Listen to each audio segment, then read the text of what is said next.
si Banji. Ang wish ko lang matupad ang naiwang pangarap ng ate ko para sa kanyang mga anak, sa aking mga pamangkin. Kaya nang sabi ko, mahalaga ka sa akin. Ang saya! Di mo ba alam? May asawa na yung nilalandi mo. Asawa? Unang-una, hindi naman tayo kasal, Dennis. Pero hindi tayo hiwalay. Umuwi na tayo. Oh! Ay! Buyog, tama na! Tama na! Ano? Tama na! Kuya, Kahit ano pa ang ginawa sa atin ng tatay niyo, kalimutan na natin yun, ha? Tahimik na siya ngayon. Papa? Dennis? ako si Mando. Kambali, Kuya Dennis. Emma, sandali. Sige na. Alam kong kailangan ng tulong mo. Kaya nga ako nandito eh. Para tulungan ka sustento ng pamilya mo. Nag-apply ako ng trabaho. Ito, Trabaho? naisip ko lang kasi nahihiya ako sa'yo eh. Kasi ikaw lang yung nagtatrabaho. Gusto ko lang naman subukan. O gusto mo makipaglandian sa mga ibang lalaki? Sinasabi mo? Hindi naman ganyan ang pinamis mo sa akin, ah! Sige, sumagot ka pa. Kapal na mga mukha ninyo. Pasok! Mga anak mo! Pasok! Pag sinabi walang lalabas ang bahay, walang lalabas ang bahay! Kapal ang mga mukha ninyo. Binigay ko na sa inyo. Tapos gagaling na ako.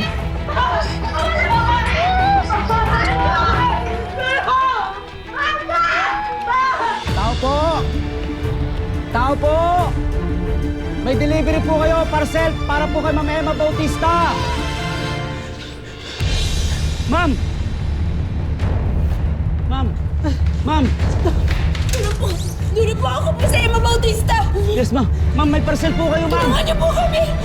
Inano po kami dito na asawa ko!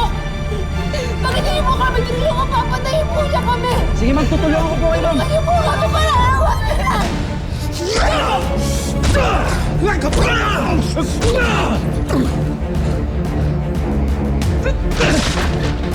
Ma'am, tara, bilisan nyo. Baka magising po yung asawa niyo, ma'am. Umalis na mo kayo, ma'am. Sige, bilisan nyo po, ma'am.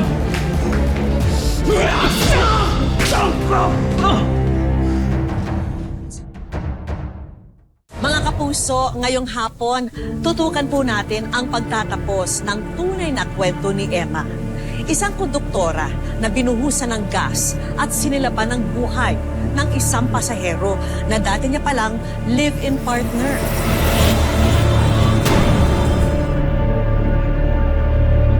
At ang dahilan daw ng lahat, selos at sobrang pagmamahal. Kapal ang mga mukha ninyo. Hindi kayo marunong makinig. Huwag mo na saktan si Mama. Balik mo na kami, ma. Paano mukha mo? Ano ba? Ano ko?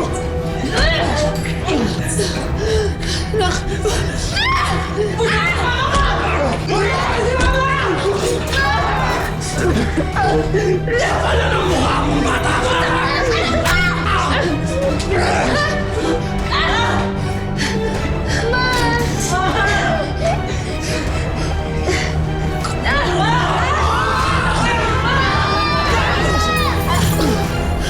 Ma'am, bilisan na natin. Umalis na tayo. Salamat po!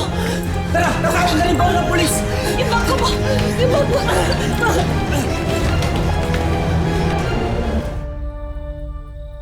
Tara, halika kayo. Pasok. Naku, laki mo na. Ikaw din. Angie, pansamantala muna kami makikitira ng mga anak ko sa'yo, ha? Ngayaan mo pag nakahanap akong trabaho, hahanap agad ako ng apartment na malilipatan namin. Bakit naman kailangan pang umalis, ate? Mag-isa lang naman ako dito sa bahay. Si tatay kailangan umuwi ng probinsya kasi doon na magpapagaling si nanay.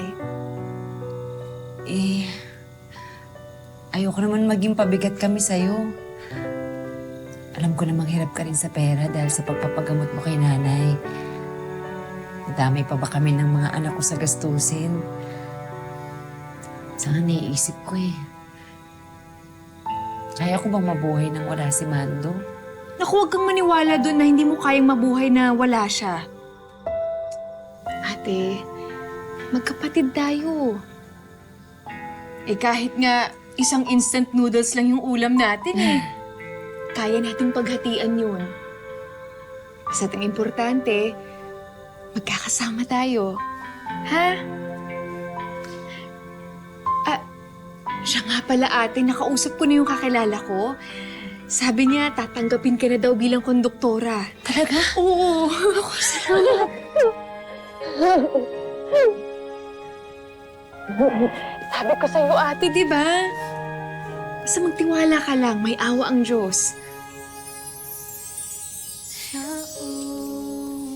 Mga anak, pasensya na kayo Mamali ang nanay sa pagpili ng magiging tatay ninyo.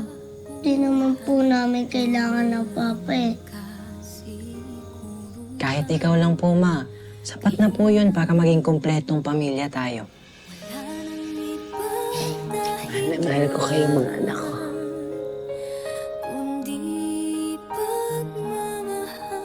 O siya, tama na yung drama. Halina kayo at nagsaing na ako. Halika na, kain na tayo. O, pasok, pasok. Laki mo na, ha?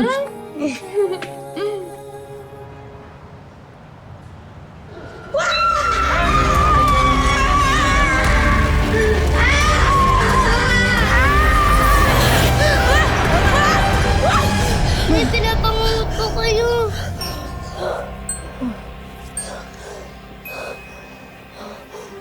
Hindi ko na kayo makikita. Akala ko mawawala na kayo sa akin. Ma, nandito lang po kami. At hinding-hindi namin kayo iiwan.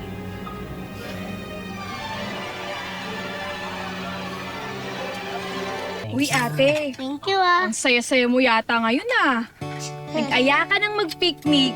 Nanlibre ka pa. Minsan lang tayo makumpleto Tsaka, malaki-laki kasi yung komisyon na nakuha ko sa biyahe namin ngayong linggo. Kaka-overtime. Ako, ate. Parang hindi ka na yata nagpapahinga. Hindi, no? Kaya ko to. Yun nga lang ako nakakabawi sa inyo Kaya itotodo ko na. Kaya pinapalista ko lahat ng mga wish ninyo. Saan nga makita? Tapos ka na ba? Matingin ka! Ay, unang-una sa listahan. Rafi! Bagong cellphone. Opo, Ma. Kailangan ko na ng bagong cellphone, Ma, para magamit ko po sa school. Tsaka, di ba, para makontak kita lagi. Ay, sus! Ako ba talaga kukontakin mo? Tatanto baka mamaya may jowa ka na, ha? Ako po! Ay, tita! Ako po, ha? Ako pa! Princess ko naman! Bagong tablet. Wow! Dami na po kasi namin project sa school. Pero makakatipid kami kapag hindi na kami magreto sa computer shop. Tsaka hindi na ako mag-aalala na sa labas ka gumagawa ng project mo. Ay, eto Banji! Ref! Siyempre, ate, para naman makatulong sa pagbebenta ko ng tusino at longganisa. Hayaan ninyo. Tatago ko to at araw-araw ko to babasahin. Pagtanggal din ng pagod ko to, tsaka pampalakas ko to. Tutuparin ko lahat ng to. Promise ko yan. Thank you, ate! Cellphone, tablet, rep. Gusto niya apple? Opo, tita. Apo, Ay, mga ulam, buksan niyo na rin. Sa'yo. thank you. Oh, sino gusto ng apple? Ako, tita. Gusto ko po. Eto kanina. Mando? Anong ginagawa mo dito? Teka, ang lakas naman ng loob mong magpakita dito, ha? Pagkatapos ang bubugin yung ate ko? Gusto ko lang makausap si Emma na maayos. Yun lang. Ayaw mo ba talagang tumigil? Padyayaan mo na ako humarap sa kanya. Emma, patawarin mo sana ako sa nangyari sa atin. Hindi ako yun. Pinapangako sa'yo, hindi na siya mauulit. Gusto ko lang talaga mabuo ulit yung pamilya natin. Yun lang. Hindi ka na parte ng pamilyang to. Hindi totoo yan. Hindi sabi mong hindi totoo yan. Pamilya tayo. Tawan mo. Kailangan natin. Tawan mo ko. Makinig ka. Hindi ako papayag na mawala ka sa buhay. Hindi ka na parte ng pamilyang to. Hindi totoo yan. Hindi sabi mong hindi totoo yan. Pamilya tayo. Tawan mo. Kailangan natin. Tawan mo ko. Makinig ka. Hindi ako papayag na mawala ka sa buhay ko. Malagan mo! Ano ba akala mo nangyayari, ha? Ibubuhos ko lahat sa pamilya mo, tapos iiwan mo ako ng gano'n lang!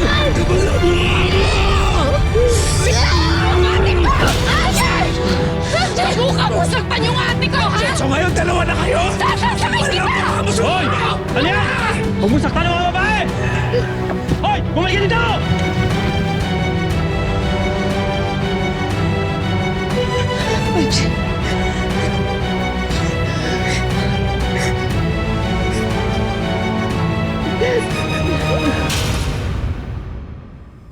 Mando. Tama na yan.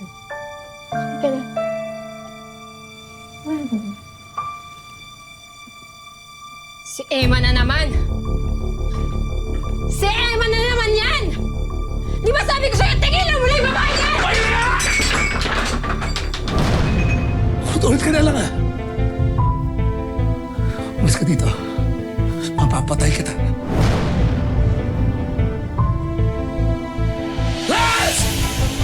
Talagang nalayasan na kita!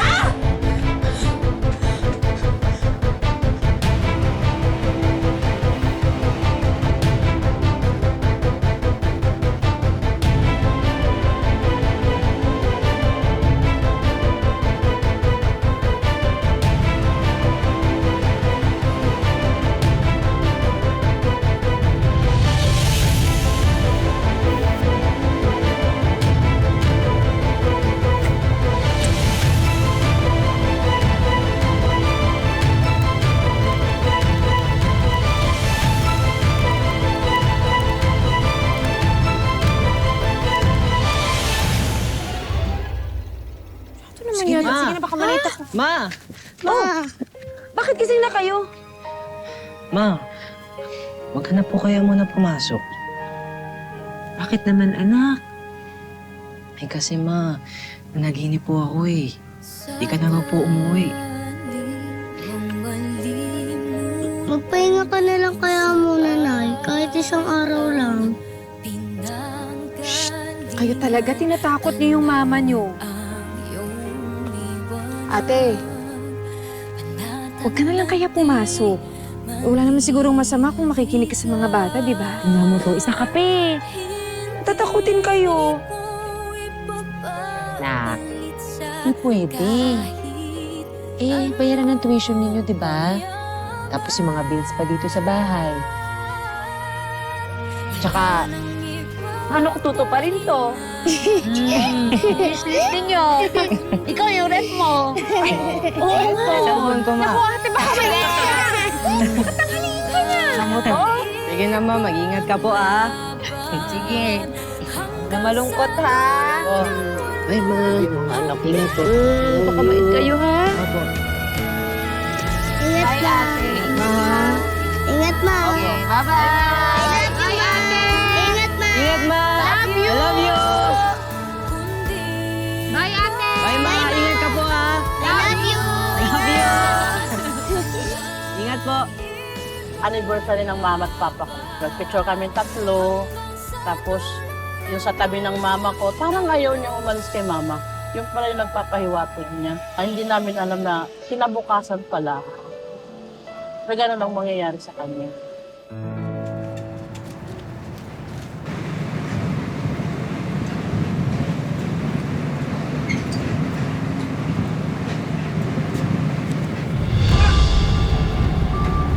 Emma! Usap muna tayo! Ay, ito na yung bus! Emma! Emma! Melvin. Melvin, diretso ka lang. Huwag ka hihinto. Hindi pa tayo puno, ah! Basta dumiretso ka lang. Sa susunod na kanto tayo huminto. Para! May busy ko! Emma! Yun!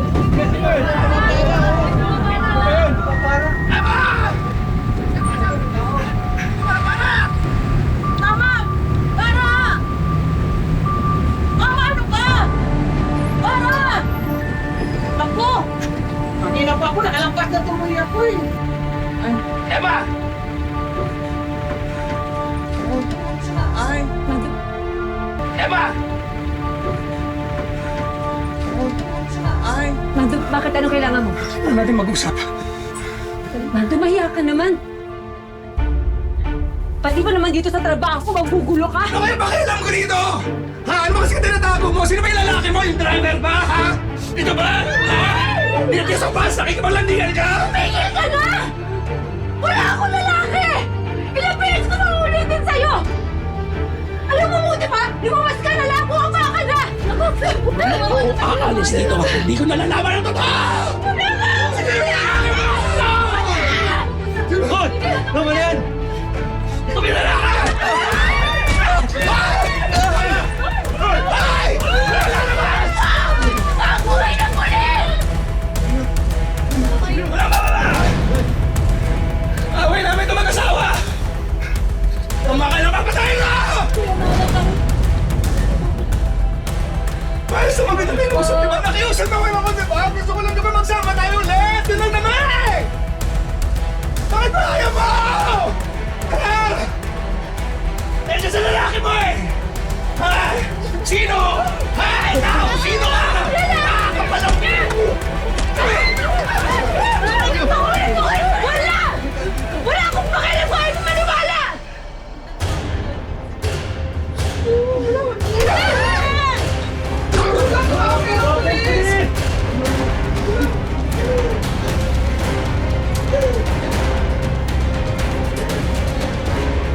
Ayaw mo akong balikan.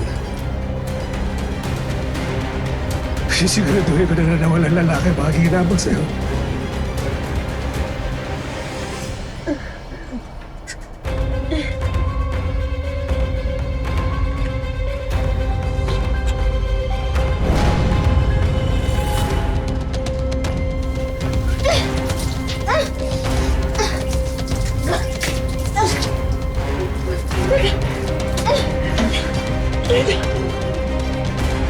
Isuloy nito ah! Ano gagawin mo sa akin? What? What? What? What?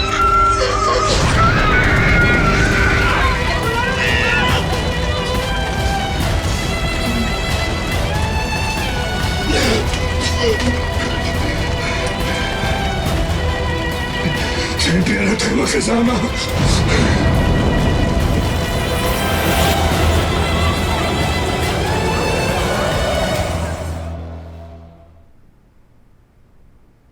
Oh, Rafi. Bakit hindi mo ginagalaw yung pagkain mo? Eh, hindi mo ba nagustuhan yung ulam?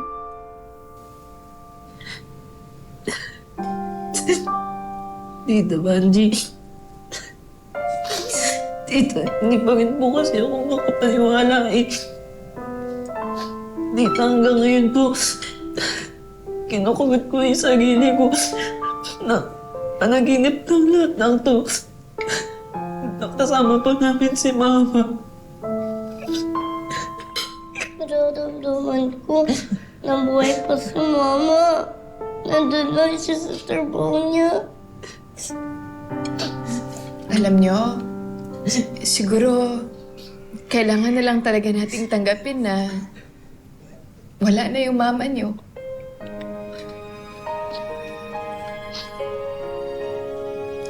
Basta ito yung tandaan nyo, ha? Mahal na mahal kayo ng Mama Emma nyo. Pinanggalingan, tanaw ang iyong liwanag. Panatag na di mali. At kung nasan man yung Mama Emma nyo ngayon, alam kong hindi niya tayo pababayaan. Tita. Ha? Tandaan mo yan, ha?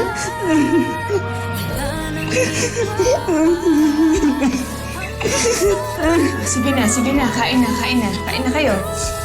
Sige na. Kain ka na, ha?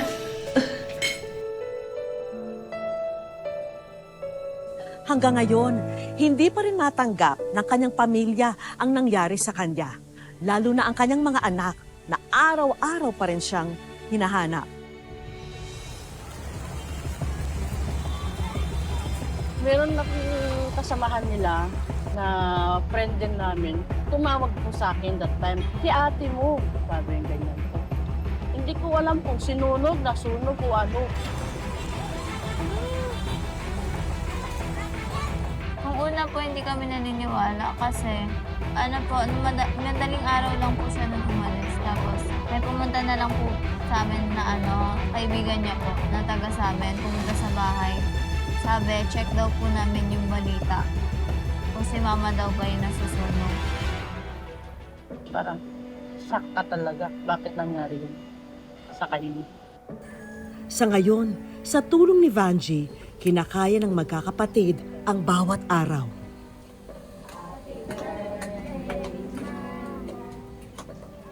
Dadalhin ko hanggat kaya pa na lang siya. Ako na lang naman ng ano nila eh. Parang pinaka-nanay na nila. Nung namatay po si ate kasi, parang gusto niya sa akin yung mga bata. Sinasabi niya po kasi sa akin dati na wag ko daw papabayaan yung pag-aaral ko kung kaya man po na mapagtapos. Pagtatapos niya daw po. Kaso nga lang, nahinto po ako kasi dahil po sa financial din po. Gusto ko po talaga na ipagpatuloy po yung pag-aaral. Kaya naman agad kumilos ang aming team para alalayan at tulungang makabangon ang naiwang pamilya ni Emma. Pag binabalikan niyo lahat ng paghihirap ng kapatid niyo, Naku ma'am, maiiyak ka na lang po. Hirap na nga po sa buhay. Nung namatay, lalong hirap na hirap. Lalo pong marinig po yung boses niya sa bago yung habang nasusunog po yung boses. Hindi mo talaga makakalimutan ma'am pag naririnig yung boses ng yung ate ko. Ang sigaw po niya ma'am, mga anak ko, yun ang sigaw niyo pang maririnig. Kaya binura ko na sa cellphone para ko na maalala. hanggang sa pinakahuling mga sandali ng buhay ng mama niyo, kayo pa rin yung iniisip niya. Bakit ka naiiyak? Anong naalala mo? Bakit? Nihiling ko lang po talaga sana na okay na siya kung nasaan man siya ngayon. Maraming salamat po sa inyo. At ngayon, meron kami mga hinandang konting sorpresa para sa inyo. Sana makatulong sa inyo. Simbolo ang mga regalong ito ng naiwang pangarap ni Emma para sa kanyang mga anak.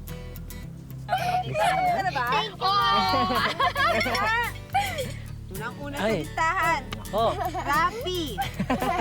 Bagong cellphone. Bagong tablet. Wow! Dami na po kasi namin project sa school. Ay, eto oh. Vanji. Ay, si Dita.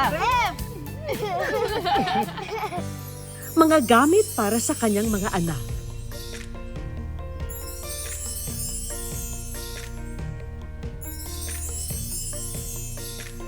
Negosyo para makatulong sa pagkakakitaan ni Vanji. Wow, ang dami mo. Meron tayong mga kaibigan mula sa Chuchi Foundation. Meron silang napakagandang balita po para sa inyo. So, on behalf of Chuchi Foundation, we're presenting to you a scholarship. So, ito ang course yata ang gusto mo, Bachelor's of Science and Business Administration. Major in Human Resource Management. Wow, di ba yun ang binanggit mo kanina na gusto mong mag-business? Sakto pala ito para sa'yo. Thank you po. Malaking tulong po ito para po ipagpatuloy ko pa po yung pag-aaral. Para sa mga pangangailangan niyo po. At syempre, tulong pinansyal mula sa aming programa. Malaking bagay po ito. Maraming salamat. Salamat po, ma'am. Salamat din po sa wish ko lang. Salamat po sa lahat. Mga kapuso, kung meron po kayong wish na lagi niyong minamanifest, i-comment nyo na yan sa aming official Facebook page. At malay nyo, tulad ni Emma, ang wish na yan ang next naming tutuparin. At lagi po nating tatandaan, hanggang hindi tayo napapagod, humiling at maniwala, hindi tayo mapapagod, lumaban sa buhay. Ako po si Vicky Morales at ito po ang Wish Ko Lang. Wish ko lang